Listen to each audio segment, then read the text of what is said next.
In the world of geometry, we will learn to classify lots of different types of shapes. To do this well, there are 3 types of relationships between lines that we must know. First, we have parallel lines. These are my train track lines.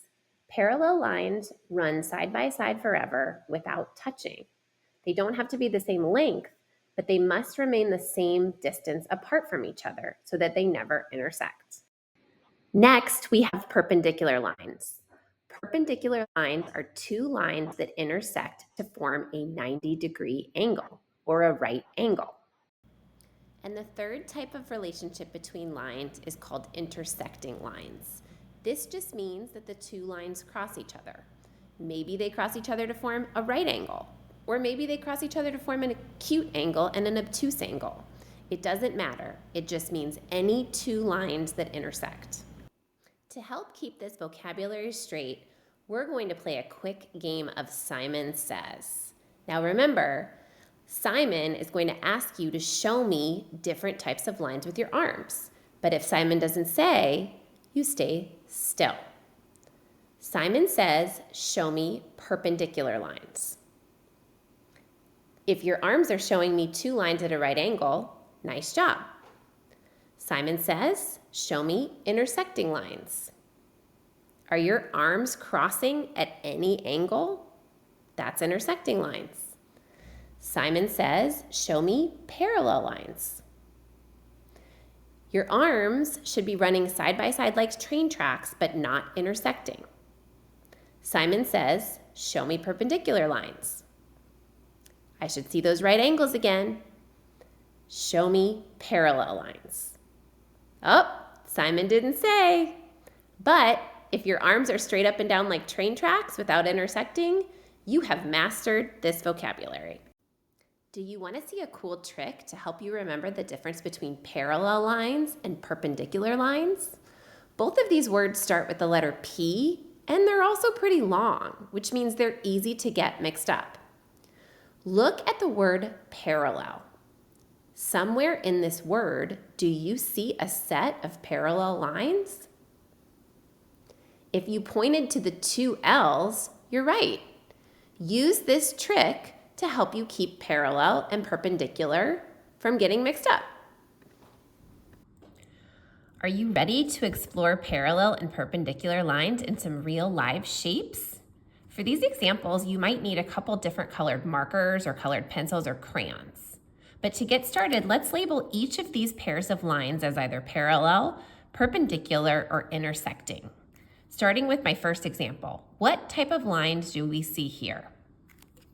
If you said intersecting, you are right. These lines are crossing, but they're not making a right angle. How about my second set of lines?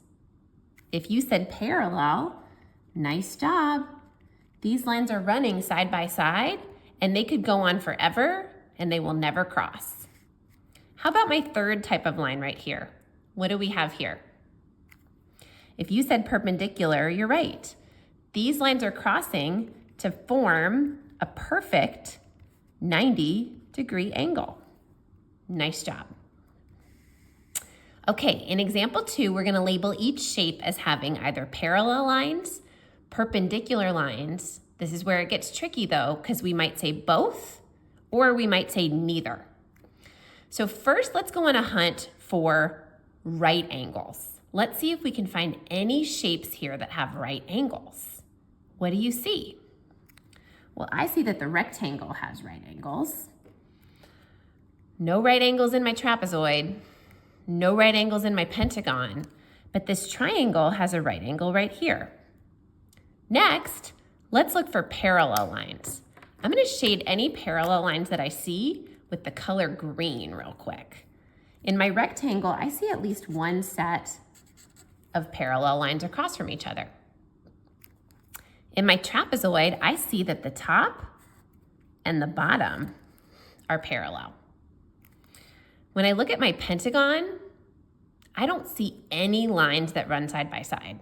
All of these lines are running at a slightly different angle, and if they were to keep going, they would eventually cross. Same with my triangle. I only have 3 sides, and each of these lines intersects with the other line at some point. So now let's go back and label them the way we were asked. My rectangle has both parallel and perpendicular lines. My trapezoid has just parallel lines.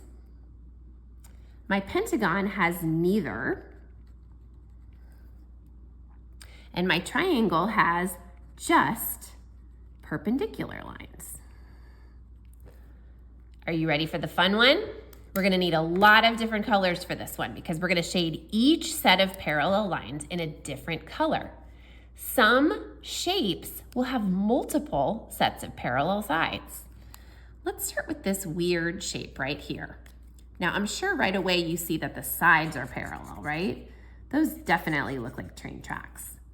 But if we look a little deeper, we see that the top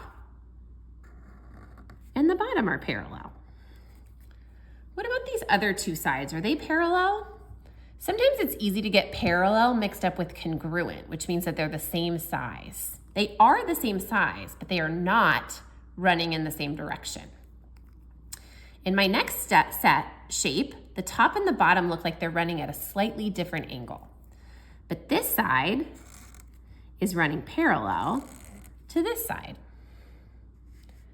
My rectangle has two sets of parallel sides. There's one set, and then my other set is the top and the bottom. Okay, this last one is my favorite one. First, I obviously have this set of parallel sides right here.